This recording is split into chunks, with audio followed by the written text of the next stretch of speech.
My struggle when we open Arte Manila. Unang-unang struggle ko when I first opened the salon is, actually before I opened the salon, syempre binigyan ako ng purpose ni Lord na mag-open ng salon. Eh wala naman akong idea tungkol doon. So, I prayed for it and then the Lord gave me the wisdom kung paano ko maayos yung mga struggles ko. Which is, yun nga, first nag-aral ako. Pinag-aralan ko mabuti yung negosyo.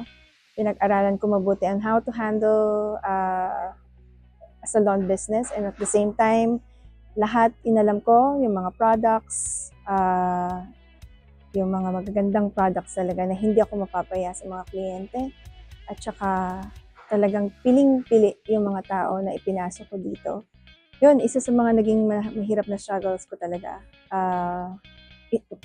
Yun ay isa sa mga pinakamahirap kong struggle talaga, yung pag-hire ng mga karapat-dapat para sa salon, because nakasalalay dito yung reputation ko sa mga tao na i-hire ko. So, blessings din talaga. Sobrang blessing din talaga kay Lord yung dinagay niya talaga yung mga tamang tao.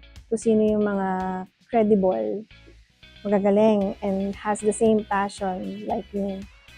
Yon. Pero yung struggle dito after namin mag-open is yung pa rin, yung tao pa rin.